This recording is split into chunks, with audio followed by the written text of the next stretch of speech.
Good evening, everybody. Welcome to Finding Your Path, our exploration of Mesilas Yesharim of Yesharim Netzato. Perek Tes, we want to dedicate our shir tonight to all of those who are still held captive by the merciless enemies of the Jewish people. Hashem should return them safely to us very speedily. We want to also dedicate this to all of the families who are so nervous and so anxious about the fate of their loved ones, and those who've lost people and have had their lives completely torn up by these events. We should never let our thoughts of them wander, and we should be noisa oil by them. And in some way, I hope this shir will be a power, koyach, of spiritual reinforcement to them and to all Klal Yisrael, especially now as we a couple of days before Rosh Hashanah, the great day, Yom Adin. And the army, the current situation seems that there will be some kind of incursion, some kind of war, ground troops going into Lebanon. I don't want to divert myself too much from to current events, but there's been some spectacular successes in terms of eliminating the higher echelons of our enemies, and through spectacular achievements of technology and accurate bombing, etc., etc. And it looks now that the army may well go in. And I think one of the dangers of the situation we're in is to the Jewish people, we have to be careful of it. This is to go back to the position of v'kochi v'otzim yodi, to feel that it's us that are doing it, the mighty Israeli army, the mighty Israeli Air Force. There's only one mighty in the world, and that's HaKadosh Baruch Hu. If we're successful, it's because he gives us that success. And there's always a danger in a situation, and of course it's psychologically expected after the terrible experiences that we've been through over the last year, and all the losses and all the fear and instability. So it's obviously, how do you say, understandable that people will feel with these successes against our enemies a sense of, we're getting back at them. But it's Hashem getting back at them. Everything that happens is from Hashem, and we should increase our praises and our thanks to Hashem for the miracles that are happening. All these rockets they fired at us, Iran, none of them killed anybody, that our enemies daily plot. And let's not think they're stupid. Let's not think that they don't have their own tricks up their hands. But of course, HaKadosh Baruch Hu, Matzileni miyodam, cold over there, in every generation, it's only Hashem. Okay, I think I've gone on probably more than I should about this, but I think it's important to remember these lessons, and we want to dedicate our shir to the speedy success, the vanquishing of all our enemies, but most of all for the coming of Mashiach Tzidkeinu b'mheira v'yomeinu. They are now learning Perek Tes, the 9th chapter of Mesilas Yesharim. Be'yom hafsida has reasons, v'arhoka mehem. So an examination of those things that takes a person away from zrizas. Zrizas is alacrity. Zrizas is the doing of the Ratzon Hashem, the Avodas Hashem, serving Hashem, be it davening or be it mitzvahs, with alacrity and with enthusiasm, in order to commence and in order to complete. What are the things that take a person away from that? Hinei mafside has rizus, heim magdile ha'atzala. What takes a person away from this alacrity is the growing, is the, I think I would almost say magdile means like the nurturing of things that of atzala. Atzla, laziness, inactivity, the desire for repose. For hagadol bikulam, and the greatest thing that leads to a person's laziness is bekoshes hamanucha hagufanis, the seeking, does this sound familiar, of physical comfort. We live in an era where physical comfort is a given. None of us, I think, could possibly exist in the kind of physical conditions that our grandfathers existed in, let alone our great-grandfathers. We're in a generation now where physical comfort is taken for granted, and repose and ease are things which are virtues in themselves. And I think anybody who's been involved in teaching will know that one of the major problems that students have nowadays is lack of self-confidence, low self-esteem. If I would suggest the number one problem amongst young people nowadays is a lack of self-esteem, a lack of self-confidence. Where does this come from? So I once heard a very interesting idea from Rav Noach Orlowik, Shlita.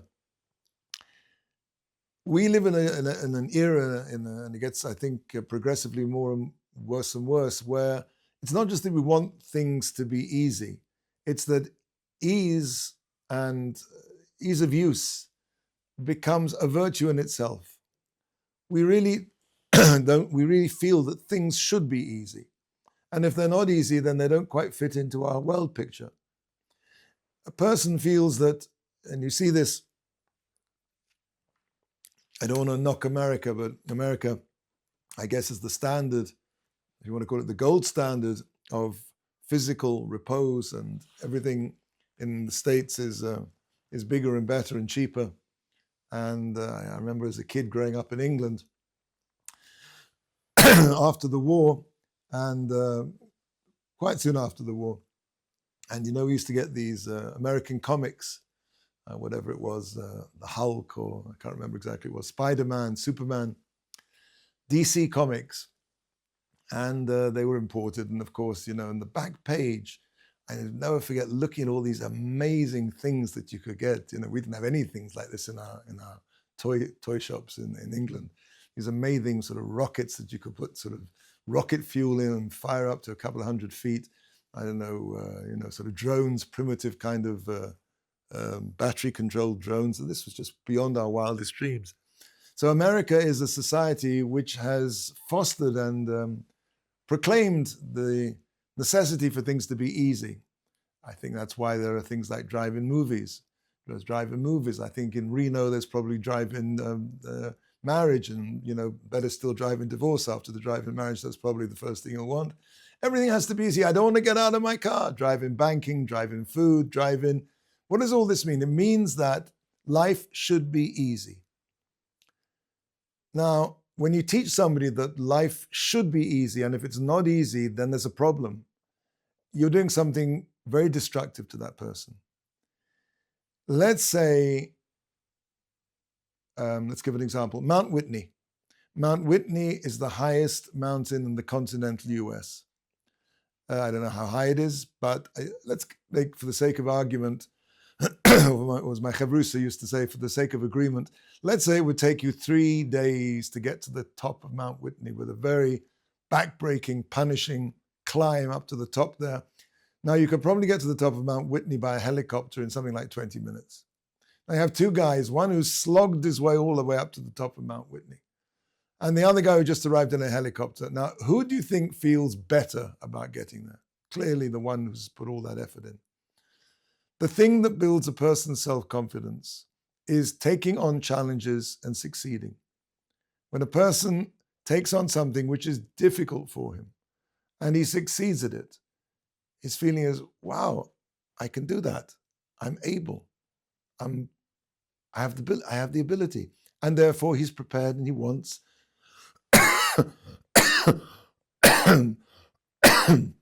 so sorry. He has the ability and desire to take on more challenges. Now, it's true, not every time a person succeeds in a challenge, but he really doesn't have to succeed in too many to understand that challenges can be, you can succeed at a challenge. And if the challenge that he takes on the next time, maybe he doesn't succeed in, so maybe he succeeded to a certain extent, which is also character building. And even if he didn't succeed at all, but at least he knows that there is already, because he's done it, some challenge, however small it may seem on other people's eyes, but I did that. I succeeded. This is the thing that builds a person's self-confidence. This is the thing, one of the things that builds a person's sense of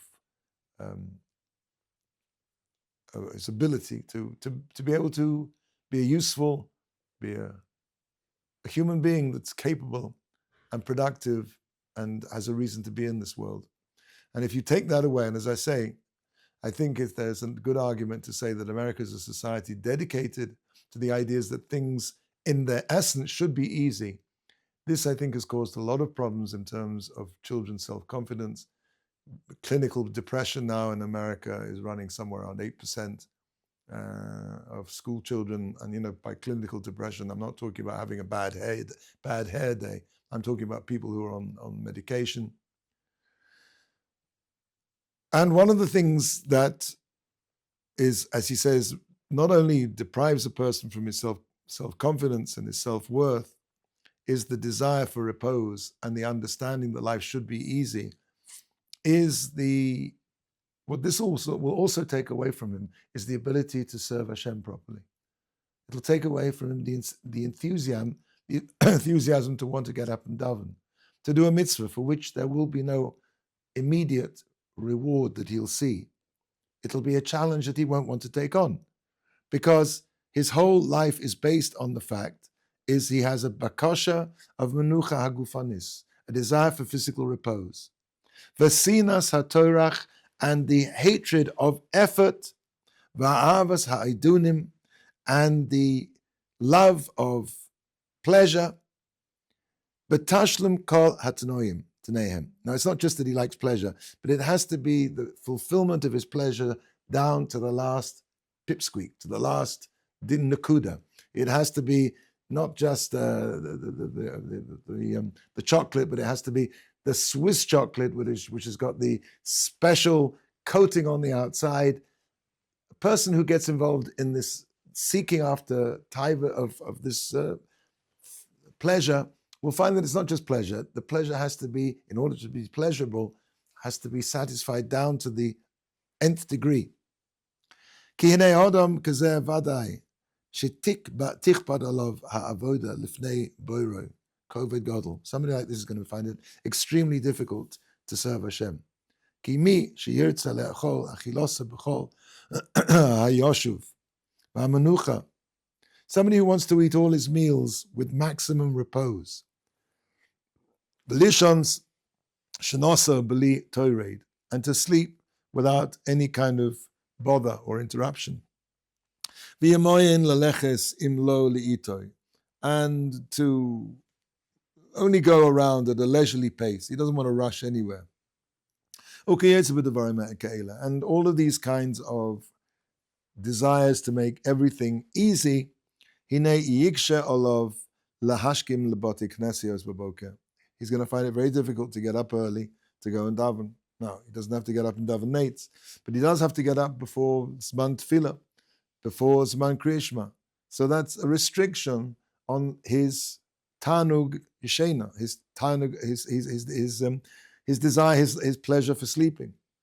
Or for another example, he's going to find it very there. He's going to find it very difficult to cut his meal short because the sky is darkening and he knows that he has to run out. He might have to get up in the middle of his delicious steak and go and find a minyan, oy vavoy. Somebody whose priorities are the ultimate, total fulfillment of all his taivas will find service of Hashem. He'll find it very difficult to be a zoris. He won't be able to do that. So one of the major things that takes away from his reasons is the desire for everything to be easy, comfortable, and pleasurable. Or he'll find it very difficult, let's say, to the Var Mitzvah, im lo yeh ha'eis boru, or if it's not nice weather, he won't want to go out and be menachem ovel, let's say, if it's raining. Or he won't go and say, look, I'll stay home and daven at home because, it's a bit snowy outside. So kol shegein l'maher la'atzma l'dvar mitzvah. All the more so, he won't want to go and rush to a mitzvah if it's a bit difficult. Oh, l'talmud Torah, or I'll learn at home tonight because it's a bit rainy out there. Umi shemar gil atzmo l'menuchos ha'ela. Somebody who habituates himself. Now again, it's not saying that a person don't get this wrong. It doesn't mean the person should be mushug or run around all day long like a frightened hare. I'm saying that a person has to understand that he has to minimize, he has to take from this world what he needs. This is a principle we've spoken about before. Everybody needs sleep, everybody needs to eat, everybody needs a certain degree of exercise and rest and recreation. But the danger of all these, well, the danger is certainly rest and recreation and sleep and food and all the physical parts, is that they very quickly start to dominate a person unless he can keep them in his place. So here we're talking about somebody who's been margil himself. He's habituated himself to physical pleasures. And it's not very, as I'm adding here, it's not that difficult because the whole nature of physical pleasure is that it's very addictive. And a person has to watch it very carefully and keep it in its corner. So a person like this, who is, I would say, he doesn't say the word, but I might add it, addicted to physical pleasure. He's habituated to it. He does use the word margil. So it's not quite as bad as addiction, but it's habituation. Eineno adam ba'atzmo. This is a person who doesn't rule over himself. He has really no control over himself in this regard. Lasos chefech zeh keshiyotze. When a person gets himself into the habituation of physical pleasure, he loses the ability to say no. I have to go and daven now. I have to go and do this mitzvah now. Ki kava nesa ritzona b'masa hergel hanesa tevasheni, because he's already trapped. He's already his desire, his will, is already trapped and imprisoned in this habituation, which has now become second nature to him. However, so a person, of course, how does he stop him getting into this? So the first thing a person has to do, as we said before, and this goes right back to the beginning, to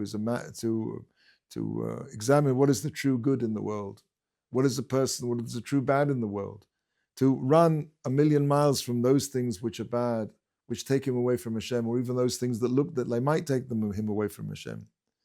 And one of the things that a person has to do if he wants to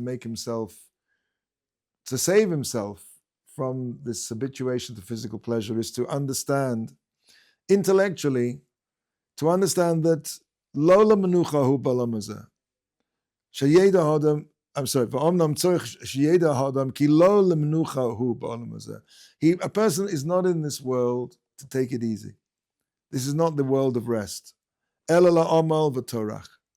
A person has to understand that the default position in this world is hard work and bother and putting yourself out, stepping, as they like to say nowadays, outside your comfort zone.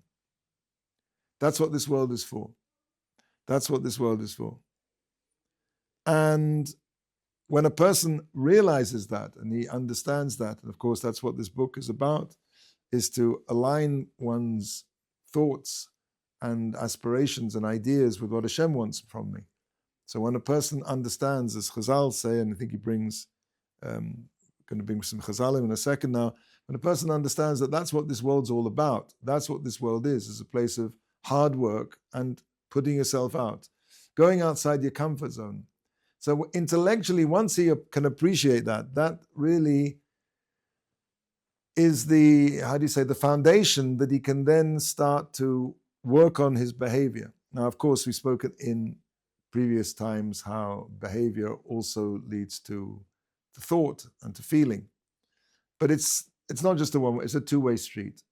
A person has to use his intellect to understand what is the true good, and to intellectually put himself in the place where he's following that.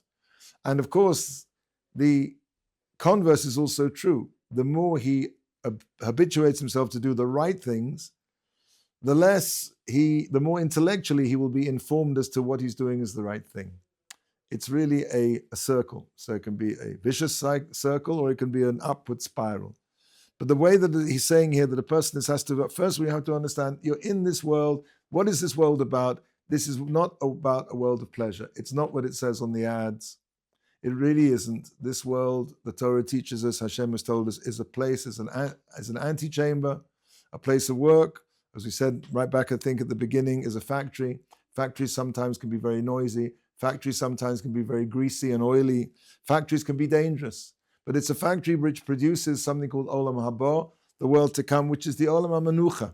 That's the place of rest. And this is something a person has to remind himself every day. I'm here to work. I'm here to work for Hashem. This is a place of Amal V'Torach. And Therefore, he should conduct himself.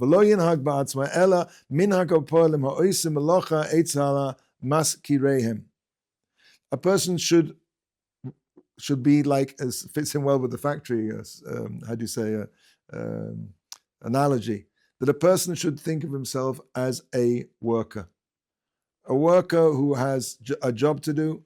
He has an employer, he has a boss. As it says, Agire the Yoma Anon. We are day workers. Says the Gemara in Eruvin Samachay, we're day workers. We are, I don't know what the expression is, we're paid workers. We turn up at the beginning of the day, we clock into our daily work, we put our blue overalls on, except our blue overalls are a talis and tefillin, and we go to work. We're working for Hashem. And in the same way, like an army goes out to battle. When you're in the trenches, you grab whatever food you can. If it's not going to be completely cooked, I'm sorry, you're not going to send it back to the chef. You'll be lucky if it's cooked. Shanasam arai. And the sleep of a soldier is wherever it's fitful. It's wherever he can grab it. Very opposite for the situation we're in at the moment. A soldier is constantly standing ready for the battle. As it says in Eov, Ki Odom la'omol yulad. The prophet, Eov says in Sefer Eov, a man is born to work hard. And in point of fact, you see this, the truth of this, that even though that we know laziness is endemic, but there also is a condition called workaholism. There are people who just cannot stop working. And the reason why is, as we know, before you take it on, hard work seems about the most horrible thing in the world. But when a person really starts to work hard at something, if he enjoys it, there's nothing more compulsive than working hard at something that you enjoy and you feel is valuable. But when a person understands that that's what the world's all about, Hashem created the world, this world, a world of hard work, that, you know something, it's not so terrible, because that's what the world is for. And when I'm fulfilling the purpose of the world, this will give me a tremendous energy and positivism in my life. Instead of when a person lays in bed, he may see, some films and kill 2 hours or 5 hours in his head, but he gets up. I don't think anybody who's ever watched a movie has watch that movie, come out of the theater or come away from the screen and go, wow, I feel so invigorated. No, what does he come away? Oh, he's tired. All of these things tire a person out. When a person works hard, he comes away maybe exhausted, but he comes away invigorated. And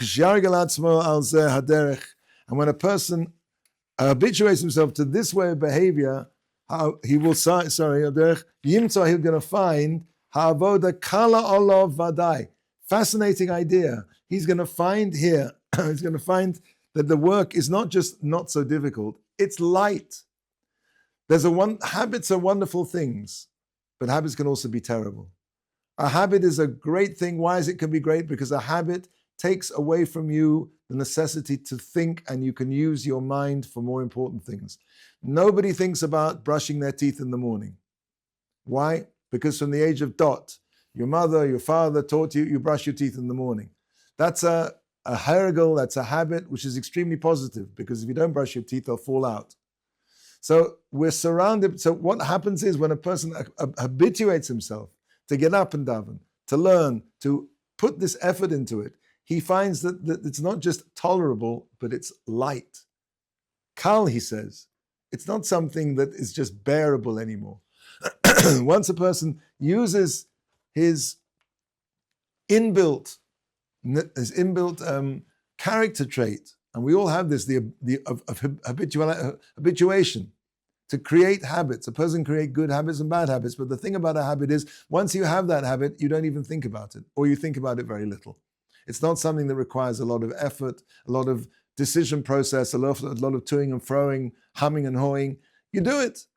And that's a tremendous benefit, that Hashem has given us the ability, this midah called hergel, habituation, that we can use that in the correct way to apply that to avodas Hashem, and you'll see that when you start to do it with enthusiasm, that in the end, you're just doing it. You don't think about it. I mean, of course, you have to think about when you're doing it, but you don't think about, am I going to do this, yes or no? You do it.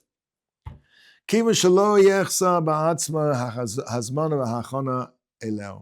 at this point, a person does not now have either the mental, that's the hazmana, or the hachana, or the physical.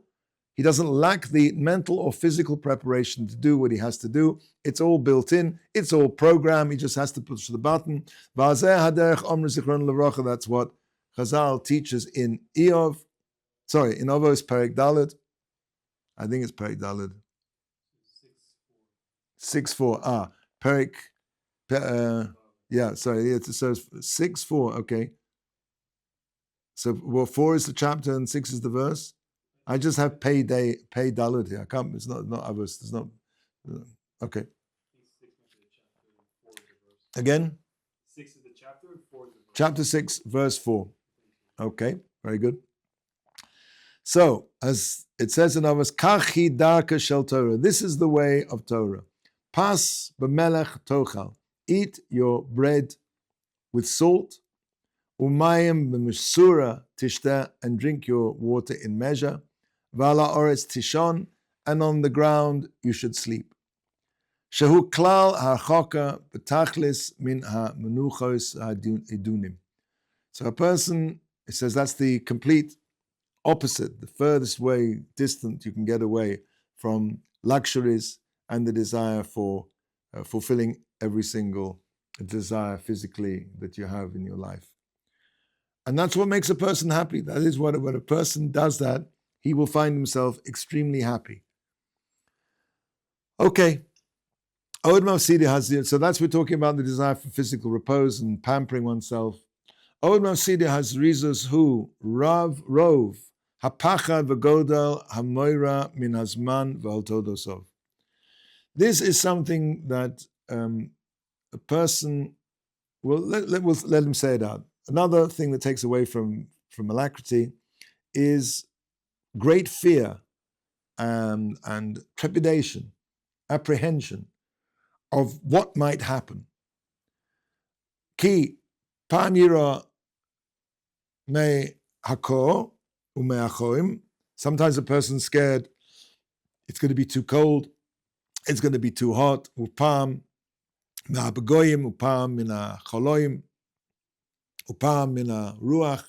All kinds of things that it's going to be too windy, I can't do it, it could snow, it could rain, it could be dangerous. On all these kinds of fears. Who in Shema Shlomo Olav Shalom, that's what Shlomo Melech says in Mishlei. Oma Otzel, the lazy one says, Shachal Bederech, there's a lion in the road. Ari Bein Arachavois, there's a lion in the alleyways. Ukava Ginuch Ven Zichron Lavracha.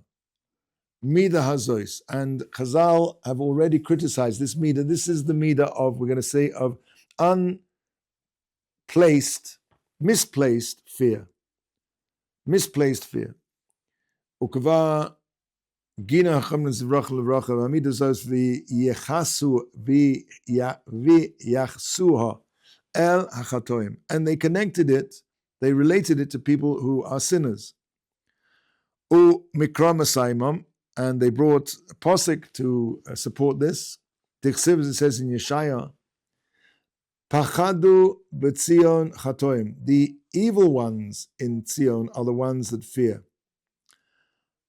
Achazar adam chanefim, and the ones who are scared, they are chanefim, which basically means evil ones. The ones who are gripped with trembling. Until one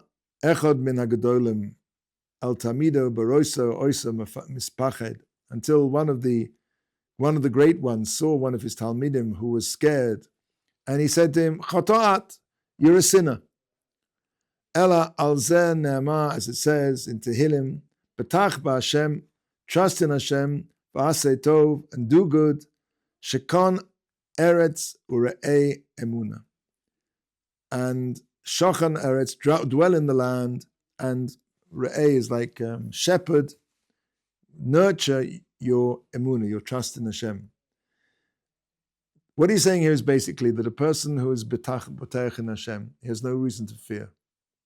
And a person who doesn't trust in Hashem, so Mimela, he's scared of everything. I mean, anything can happen. The fact of the matter is that, no, nothing can happen. Nothing can happen unless Hashem wants it to happen. A person who thinks that anything can happen has no trust in Hashem. Only one thing can happen, and that's the Ratzon Hashem. So when a person trusts that if he is doing what he should be doing, and therefore Hashem will look after him, Hashem, he has to be potach in Hashem. And whatever the Ratzon Hashem is, that is the right thing to happen. And he will trust in that, and he doesn't have to be scared about every remote possibility. Such a person, as we've seen here, is considered a choter. He's a choter because he has no emunah. We're going to come. He's going to ask a kasha on this. Hopefully, we'll get to it. So now, the general principle is a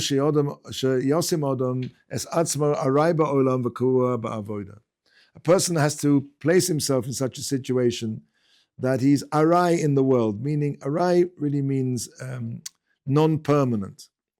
In other words, he has to, let's say, focus his life, kavua ba'avoda. What is the thing in my life which is the pinnacle, the pivot of my life is avodas Hashem, is Torah. That is the thing that doesn't move. What moves? My timetable, my eating habits, my sleeping habits, those are all programmed to fit in, which is what is kavua in my life, which is avodas Hashem. So Yisratziv is topic b'chol inyan ha'olam b'ma she'yizdamin loy. So a person should desire and be satisfied in every way of the things of this world with whatever he happens to come across. And rikach min haba biyodo, should take what comes to his hand. Rachok min menucha, he should distance himself from repose. V'karov lemelocha, and bring himself close to melocha. That means avodas Hashem. And the omol, again, omol means the striving, the hard work, which is involved that a ben Torah should needs in order to be successful in his learning Torah and his avodah. And his heart should be fixed and secure in his trust in Hashem. And he shouldn't worry about what's going on in the world, and what's going on in the newspapers, and things that may distantly affect him. One of the worst things a person can do is to look in the newspapers. The newspapers will never report anything that's good.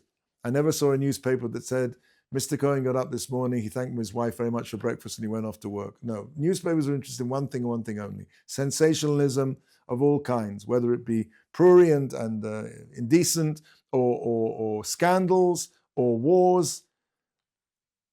The good news in a newspaper is the bad news. That's what they call good news, bad news. I mean, I think it was the New York Times once, maybe 100 years ago, started off with a banner underneath its headline, all the news that's fit to print.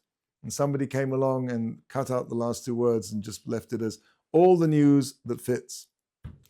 That's basically what newspapers are all about. So a person who reads the papers, he looks at the internet or whatever that he's doing, or is getting his WhatsApp with all these news reports, he's destroying it's a complete illusion. It's going to make him fear things which he shouldn't worry about. He should batach in Hashem, do what's right, and he doesn't need to think in any way. And it's all just bluff, as they say in modern Hebrew. It's all a facade. None of it is real. Okay. Says the Mesilas Yesharim, maybe he'll say, Harei Matzinu, Shayevadim b'chol mokom, sheyishma hodem es atzmo, shmiras mu'ula v'lo yosim atzmo, b'sakona afilu hu tzadik u'bal hamasim.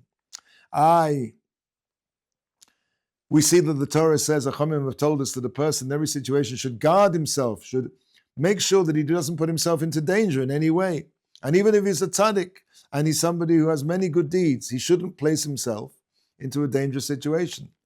V'omer says in Ksuvas and Daf Lamed, Hakol bidei shemayim chutz mi tzinim v'pachim, tzinim pachim.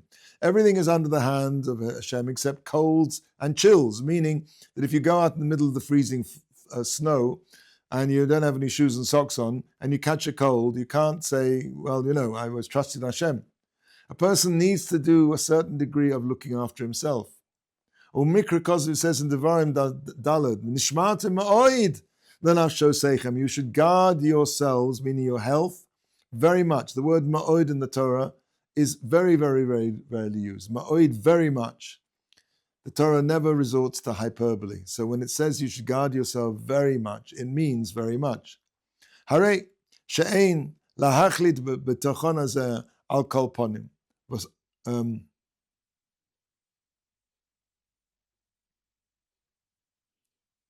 He shouldn't rely on this security.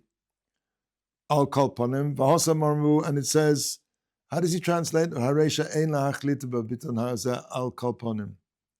Hence it is clear that one may not unconditionally invoke this trust in Hashem. I got it. Sorry, thank you. So hare behold, she'ein lahachlit habitochen. You can't sort of decide, well, I'll trust in Hashem, I'll call upon him in any situation. Because it says over there, mitzvah. Even if a person is going to do a mitzvah, which of course doing a mitzvah has a shmirah, will guard you. It says in Chazal, in Nezokin, shluchei mitzvah ein nezokin. Those people who are involved, the shluchim, who are agents of doing a mitzvah, they're not damaged.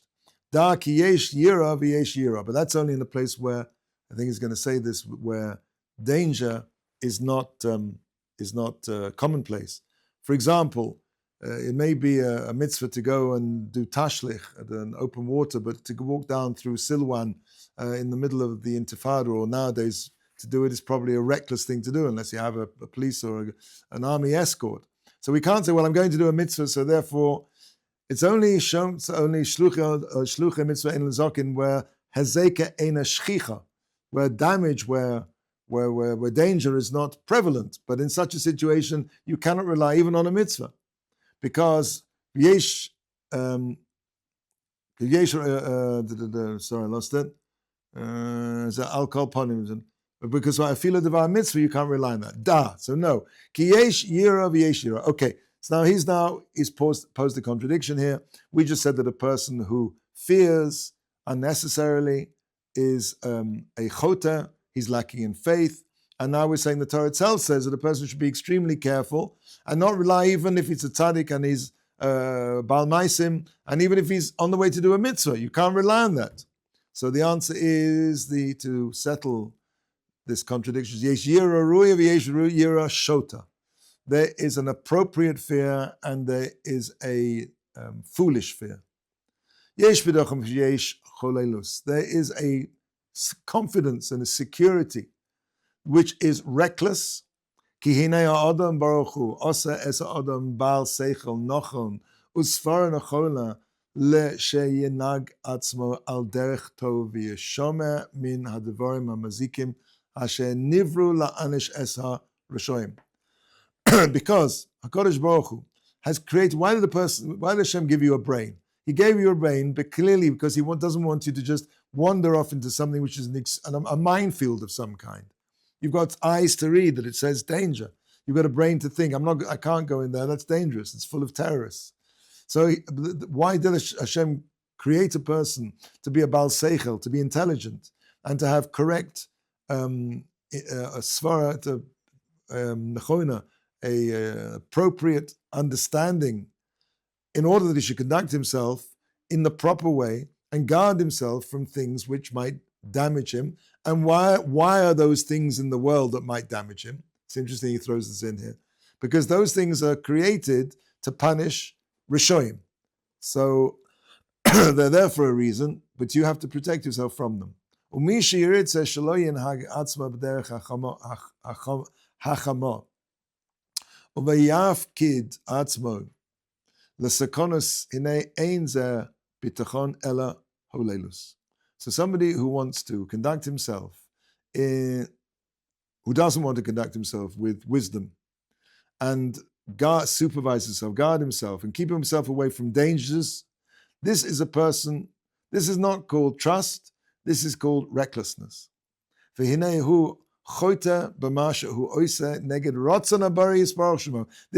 the absolute opposite of bitachon. This is a person who is acting in absolutely 180 degrees, the opposite of what Hashem wants, which is to use your noodle.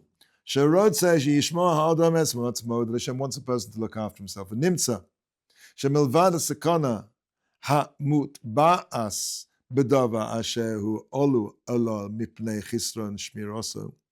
So apart from the fact that he's going to get damaged by his lack of apart from the fact that he's going to get damaged by this thing which has been placed into nature, which is going to, if he does this, can he get damaged from it?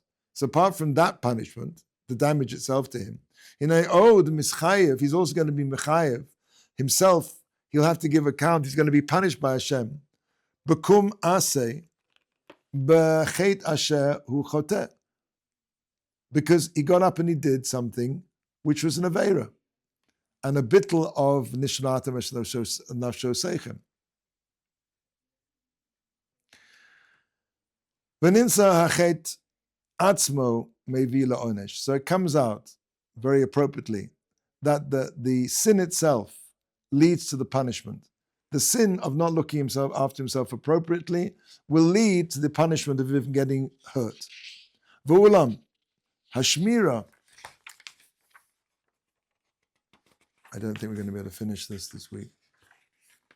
Okay. V'ulam hashmira hazos v'zos hayira hamayusedes al hanhaga hachama v'haskel hi haruya. But now the other side of things, there's a fear which is appropriate based on. Sorry, I'm going to say.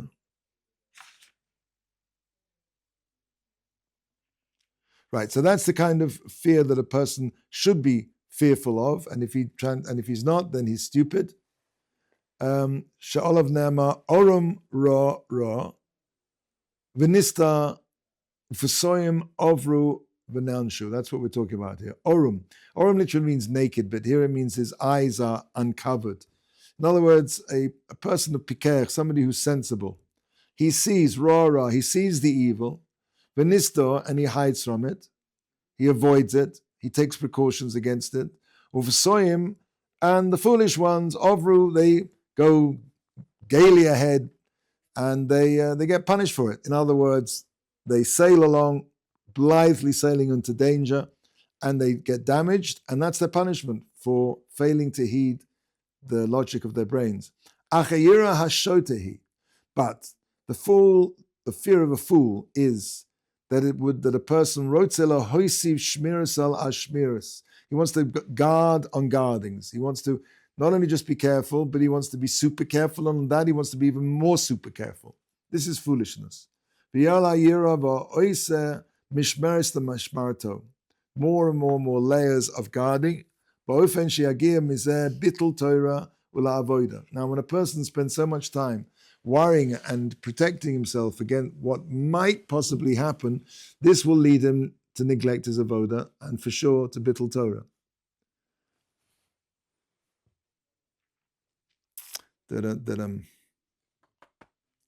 I think we'll leave it here because I don't want to rush towards the end. B'ezrat Hashem, we're going to finish off this section on Zrizas next week, just before Yom Kippur. So I wish everybody a ksiv v'chsima tova, a good gebencht yor, and B'ezrat Hashem, in the first meeting of the new year, we'll finish off chapter 9, Perek Tes, and everybody should have a ksiv v'chsima tova, a good year.